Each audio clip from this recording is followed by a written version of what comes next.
based online, on-site, and modular recording. Ano po? Kaya rin. Siya. Masyadong paka-zoom. Hindi po. Ilayo mo lang. See?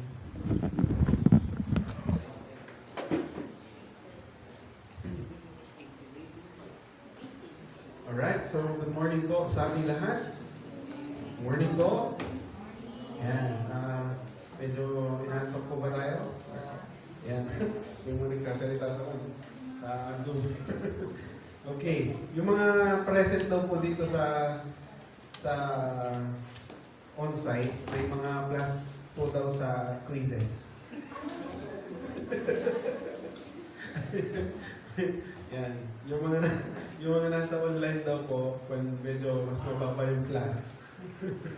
Alright, so before po tayo mag-start, inihiling ko po muna na tumayo tayong lahat, and I'm asking Ate Melba to please lead us in prayer. Let's pray. Yes, Lord, pinupuli ka po namin sa umaga na ito. Ikaw ang Diyos na tapat, Ikaw ang Diyos na buhay. At Panginoon, ang pangalan mo lamang ang aming tinataas at pinapasalamatan sa umaga na ito. Aksidente na kami po'y naririto. Kayo po yung nag-set ng araw na ito para po mag-umpisa po kami sa aming klase, yung extension class. At nawa, Panginoon, patuloy na kayo po yung manguna, maghari sa maghapon na ito, Panginoon. I-review po kami, bigyan po kami ng wisdom, understanding, O God, na maintindihan po namin ang nais niyo po, patutunan po namin sa unang araw. Ganun din po yung magtuturo po sa amin. Ibigay niyo po yung good health, Panginoon, lalo na sa kanyang boses na maghapon po na magsasalita. At ganun din, Panginoon, yung kami po na nandito sa on-site, online, and yung mga modular, Panginoon, iset po yung hearts po namin, na mag-grasp po namin yung mga lesson po, Panginoon, na aming mapapakinggan o magtututunan at may apply din po namin, Panginoon, sa ministry kung saan niyo po kami tatawagin. Maraming salamat sa magandang araw na ito at ibinabalik po namin ang mataas na papuri at we claim the victory for the day. In Jesus' name we pray. Amen. Amen. Mga comment po tayo. Ayan. Alright, before we will start, at alam kong nakapwesto na kayo, gawa muna tayo ng seating plan. Okay? So, akala siguro natin magkakasama na tayo sa table. Okay? Magkakaroon po tayo ng seating plan para sa mas more interactive and learning environment, no? Para mas matuto tayo sa iba, yan. Hindi lang sa mga kasama natin, kundi sa mga iba pang mga ka-church or kasama natin. Okay? So, magkaroon mo tayo ng counting. Very common na no? Counting. Mag-count po tayo ng 1 to 4. Yan. Kasi, hindi, 1 to 5 na lang. Kaya yan, 5 groups para medyo mas konti. Okay po? So, mag-start tayo kay Renz. 5. 1. 2, 3, 4, 5. Okay.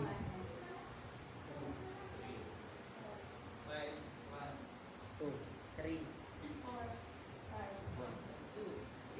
4. Okay, 5. 5 yung mga online. Okay, lahat po ng mga 1, tumayo po. Yan. Please stand up. Lahat po ng mga 1. At tayo ay pupunta sa isang pwesto. Yan. Lahat po ng mga 1. Kunin ang mga gamit. Yan. Okay. Sa lahat po ng mga 1, pumunta po doon po sa may table dyan. Sa gitna, sa likod. Yes po. Yan. Lahat po ng mga 1. Ayan. Wow. Yes, yan po. Linano ko talaga. Lahat po ng mga number 2, tumayo po. Pumunta po tayo dito. Dito po. Lahat ng mga number 2, pumunta po tayo dito. Yan. Lahat lahat ng mga number 3 po, pumunta tayo dito.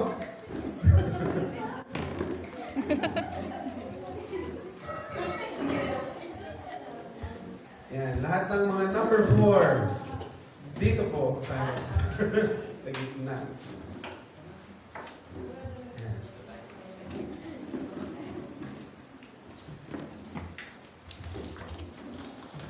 Maluwa pa dito, maluwa. Ay, duwa ka na lang. Di ba, ito, mahal na nag-part-part na dito. Tumali. Okay. And then 5 po, nasa po yung mga 5? Yan, doon na po tayo sa may side pa. Okay.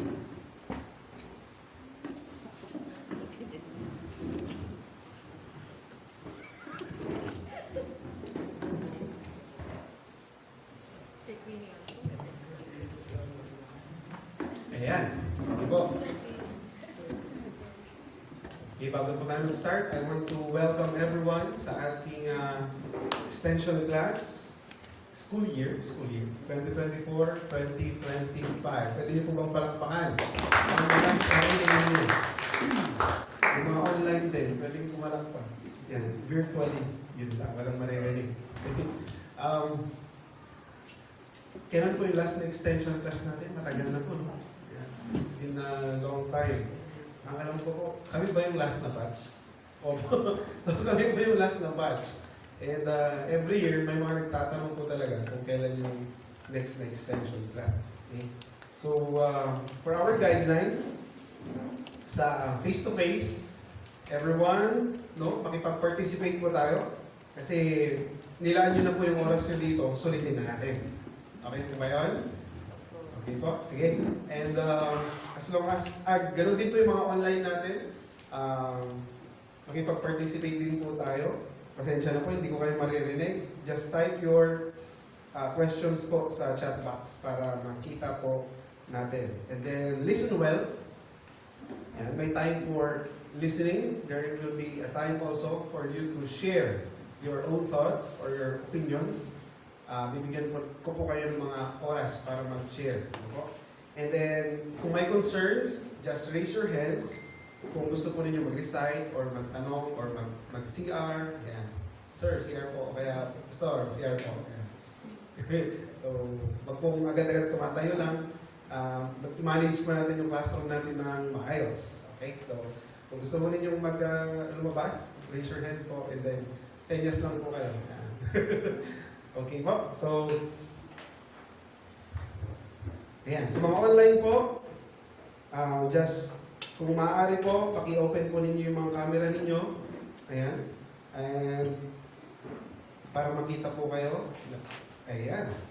Diyan po sila Sister Nieva, Marvin. Oh, marami din sila sa online. May 9. May 9 po tayo sa online. And then we are 1, 2, 3, 4, 5, 6, 7, 8, 9, 10, 11, 12, 13, 14, 15, 16, 17, 19 plus 9. 38. Ay, 38. 28 plus mga modular. Okay po. So, sa mga modular naman po, alam ko po recording yan.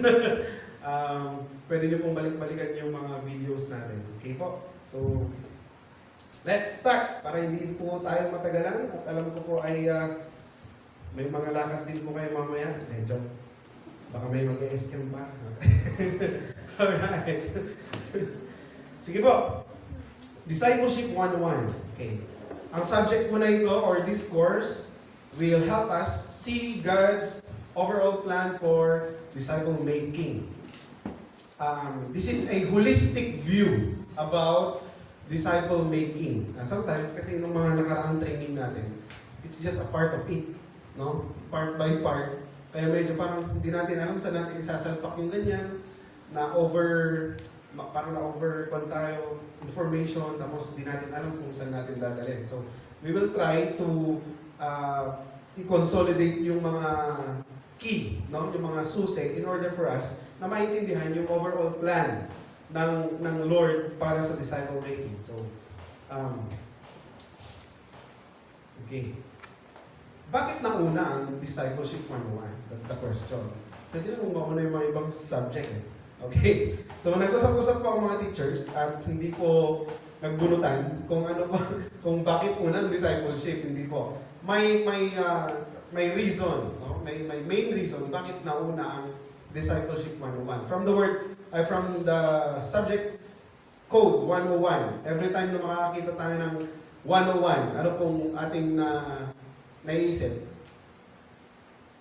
Mga basics, no? Basics, yung mga parang una, yan, 101. And then after this one, discipleship 102. Yan, susunod naman yung pangalawa. Okay? So, the objective of this course, kayo pong mga students, tayo, no? Will be equipped.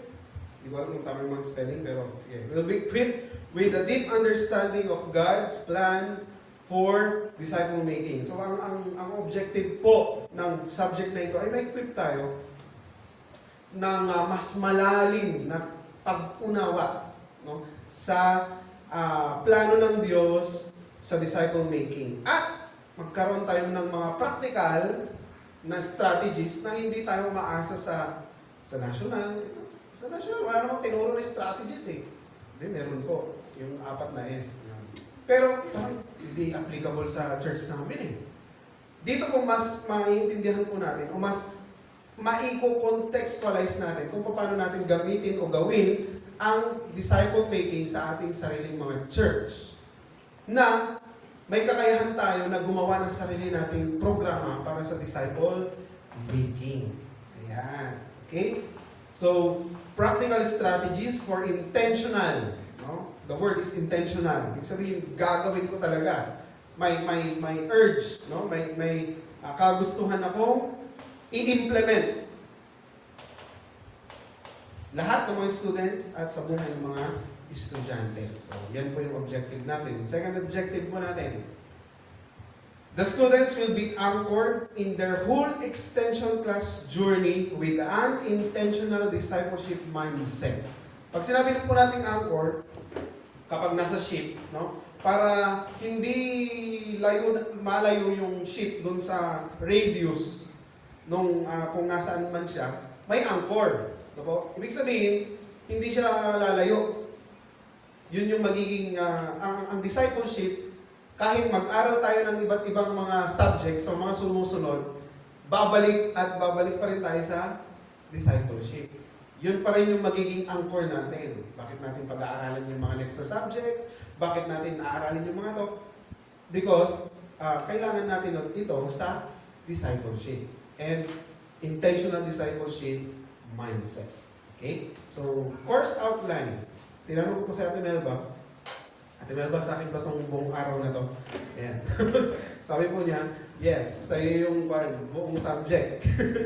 Kaya, sige po, subukan po natin na pag-aralan. Okay? So, ito po ay bunga ng mga gabing walang tulog. Pero minsan, ito rin po ay bunga ng panalangin. Pero most of the time, bunga ng panalangin po ito. Hinihiling ko po sa Lord kung ano yung mga ibibigay niyang insights sa amin. Pero praise the Lord kasi binigyan niyo po ako. First, pag-aaralan po natin ang etymology of discipleship. Ayan. Saan nga ba nagmula? When we say etymology, ano yung basis, saan nagmula? Ayan. And then, next one is the biblical foundation. Ano ba ang sinasabi ng salita ng Diyos sa discipleship? And the next one, why discipleship? Bakit natin inaaral? Bakit natin kailangang aralin?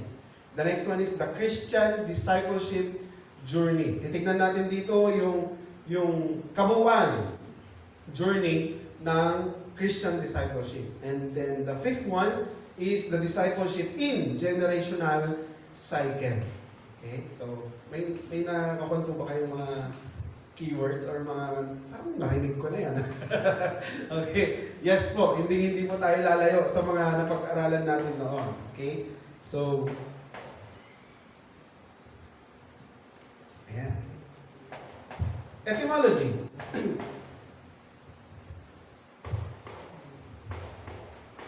Sige po, bago ako mag-start, gusto kong invite ang isang volunteer para po pumunta dito sa harapan at magkakaroon po kami ng illustration. Sino po ang gustong mag-volunteer?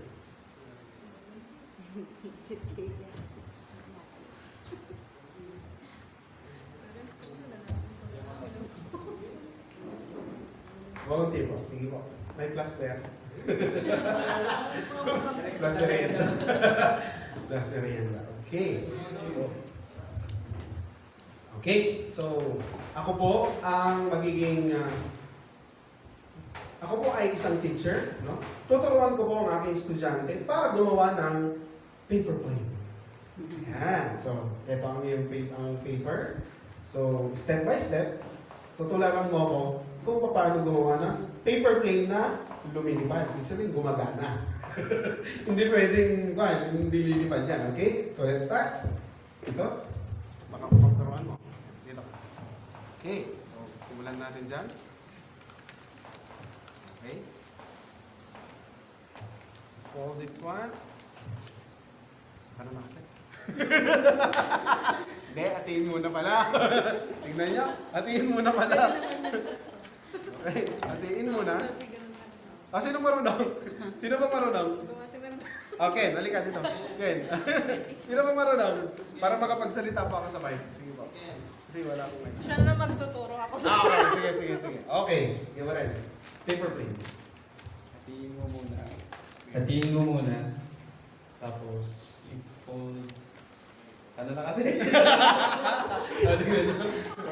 Ano yan? I-fold mo na dito. Sa taas. Pa-triangle. Ano daw? si engineer dapat. Tapos, i-fold mo ulit ng isa. Okay.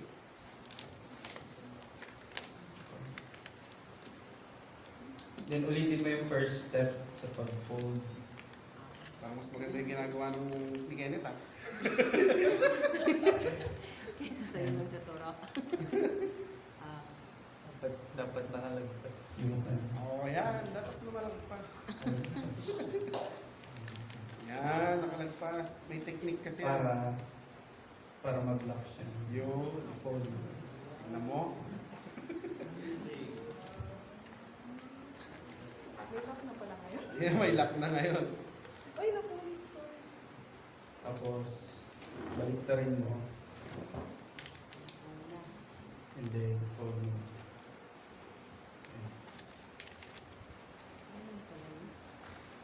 Ba't kaya iba yung alam ko? Iba yung alam natin. Tapos, fold mo ulit ng little wings.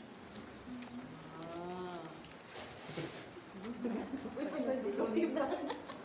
Pag di po ba lumipan bagsak? Okay, so, sige rin, dito ko muna. Kenneth, dito ka sa kabila. Ayan. So, yung sa akin, palpak. Palpak na. Kasi hindi ko na maalala. Okay, pero nung kay Renz, nagawa po niya. At the same time, habang ginagawa niya, tinuturuan po niya si Sister Kenneth. Okay, so ngayon, tingnan natin kung yung nagturo ba ay pasado yung kanyang aeroplano. Sige, pakilipad mo. Uy, Uy, lumipad. okay. Tignan natin kung pasado din yung kanyang tinuruan. Uy, Parang mas maganda. Joke lang. Thank you. Palapakan po natin silang dalawa. Alright, so. Yan. So, from that illustration, nakita po natin si Brother Renz na siya ang nagturo. No? Siya yung master. Yan. And then, student po niya si Sister Kenneth. Okay. The etymology of discipleship, simulan po natin sa disciple. The disciple, or the origin of the word disciple, ay galing po sa Latin word na discipulus. Okay? Which means pupil. Simple lang pala. Pupil. Estudyante lang pala. Or learner.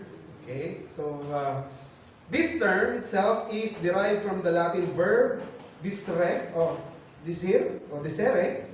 meaning to learn. Yan. So, yan po yung pinaka-etymology ng word na disciple. Yung pinagmulan ng word na disciple. Para mas alam po natin yung background ng discipleship. So, saan ginagamit ito? The term was used in ancient Rome to describe someone who was a student or follower of a teacher. Okay? In a Christian context naman, it came to refer specifically to the followers of Jesus Christ. Okay? So, That's the brief background of the word disciple. Okay. So, by definition, a disciple is a follower. No? Tagasunod o sumusunod. Okay? Followers o follower. One who accepts and assists in spreading the doctrines of another. So kung titignan po natin kanina, si Renz, before ko po ipasa kay Renz yung one, binigyan ko muna siya ng papel. Okay po? Papel, material.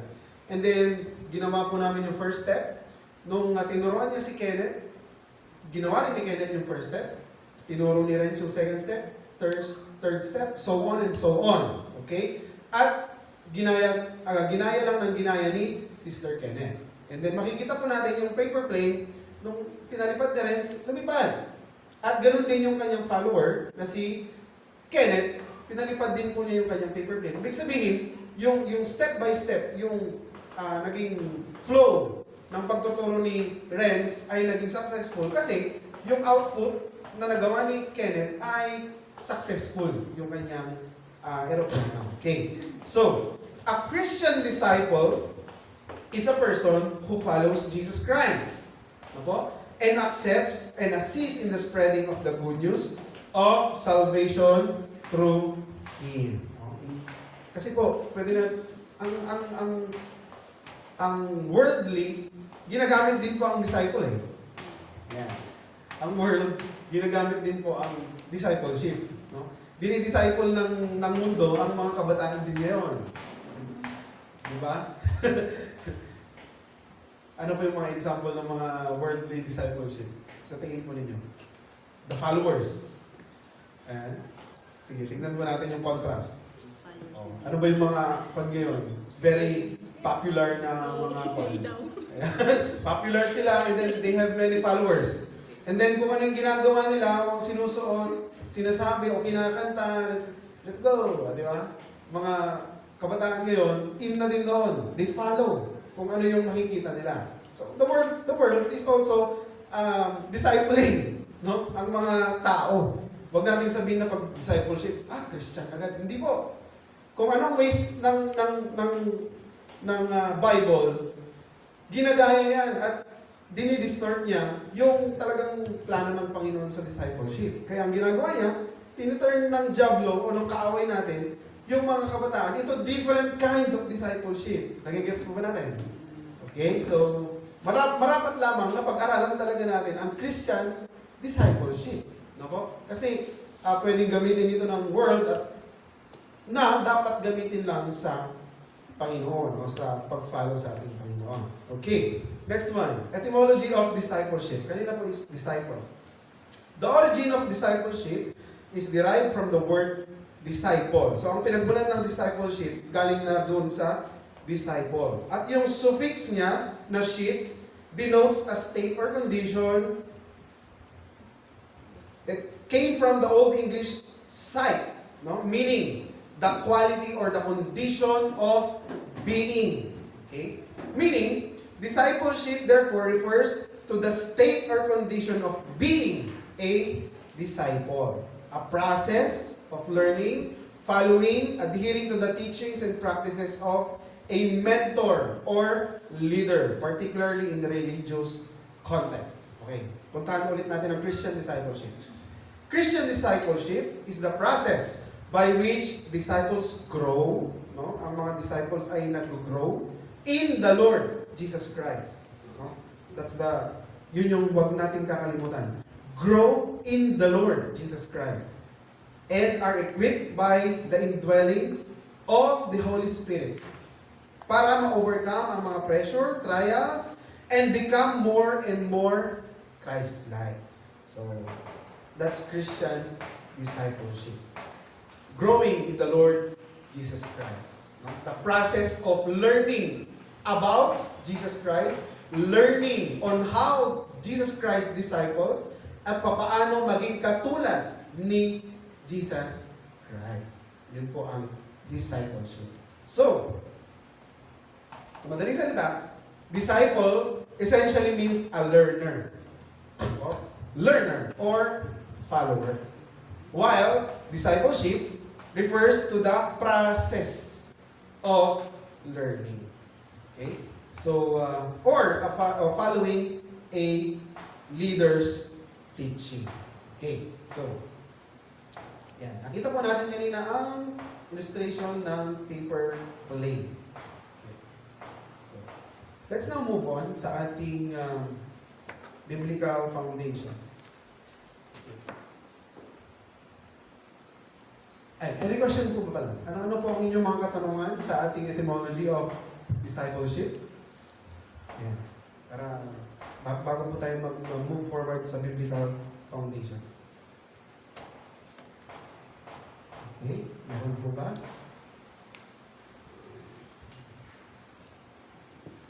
Okay, Ate Melba, please help me po to distribute this sa lahat po.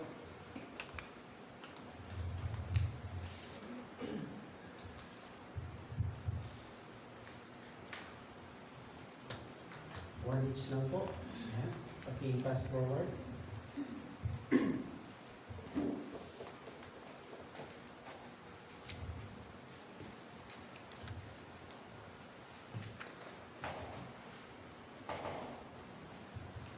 Sa mga nasa online po, i-attach ko po yung handouts sa ating chat box.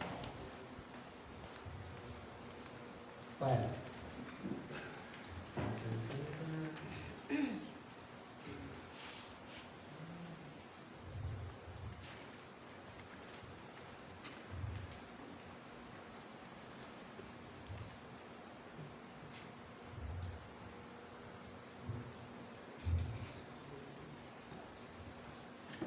Mamaya na lang, hindi kinaya.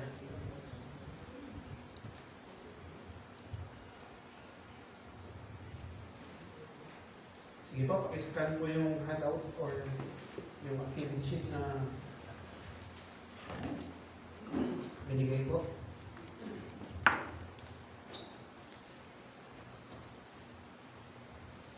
Scan nyo lang po muna.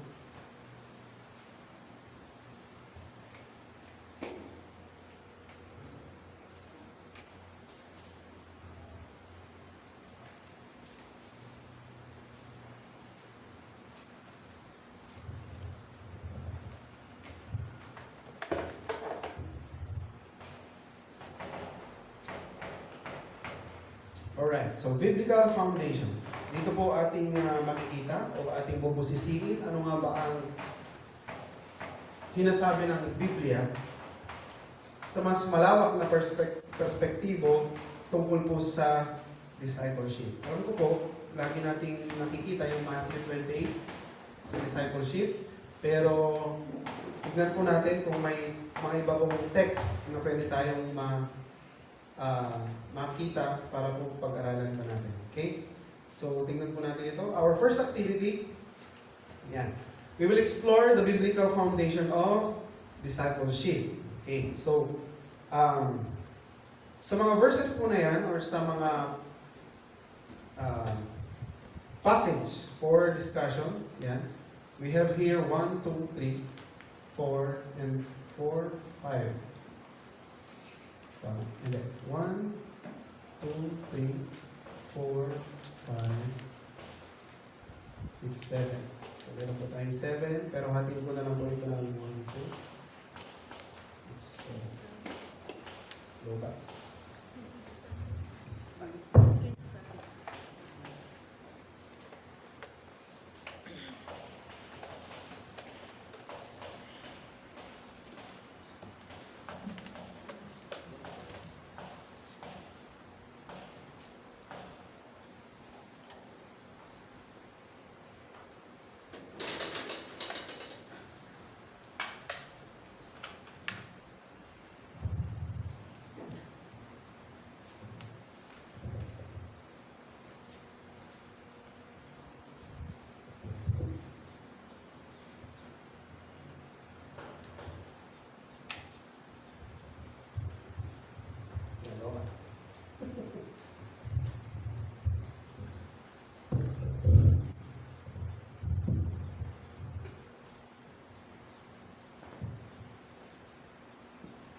Sige po, habang hinihintay po natin, Um, the objective of this part is to provide a solid scriptural basis for disciple making through key passages. Okay, every table po ay mag-assign po ako ng mga discussions ninyo at pag-uusapan po ninyo ang mga main text po. So, table 1, mga table 1. Tama, kayo po yung table 1. So, sa inyo po ang Matthew 23, 18 to 20. Yan. At yung mga guide questions po ninyo. Okay? Pwede po kayong magkaroon ng isang scribe para mag-notes ng inyong mga answers, mga kasagutan. And then, sa 2 Timothy 2:2. Yan. Dito po sa group 2, table 2. Nasaan po ang mga table 2? Yan. Sa inyo po ang Paul's instruction to Timothy. Yan. So, yan na rin po yung mga discussion questions ninyo na pwede nyo pag-usapan. And then, kailangan po mag-come up kayo sa iisang sagot bilang group. And then, the next one po is John 15:16. Table 3. Yan, sa inyo po ang John 15:16. Pag-uusapan po ninyo dito ang choice or the choice of Jesus sa discipleship. Okay? So, yan na rin po yung mga discussion and questions ninyo. Next po, case study. Tignan natin yung mga disciple-making approaches. Case study yan. Table 4. Nasaan po ang 4? Sa inyo po ang kwento ni Paul and Timothy sa Acts chapter 16, 1 to 3. Yan. Makikita po ninyo dyan yung Paul's recruitment kay Timothy. Paano niya na-recruit. So, Acts 16, 1 to 3. And then table 5 po. 5. Yan. Sa inyo po yung Mark 13, 14 to 15. Sa table 4 po, isama nyo na yung 1 Timothy 1:18. Yan. Paghatian nyo na po. Sa kabila yung Acts, sa kabila yung 1 Timothy. Sa table 5, Mark 3:14 to 15 at yung Luke 10:1 to 2. Tukol po yan sa Jesus and the 12. Yan. So, we will be having, I think, ilang minuto po? Sige po, magkaroon po tayo ng carry po yung 25 minutes or yes, 25 minutes. 20 minutes para ma-finalize mo ninyo yung mga answers ninyo. Okay? Pwede po kayong sino po gusto ng bond paper para or coupon bond for extra notes? Distribute na lang po sa mga.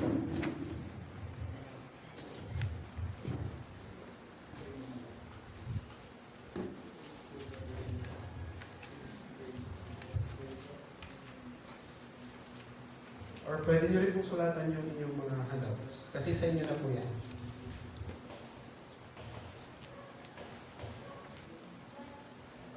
Kung may question po kayo, just raise your hand. At lalapit po ako.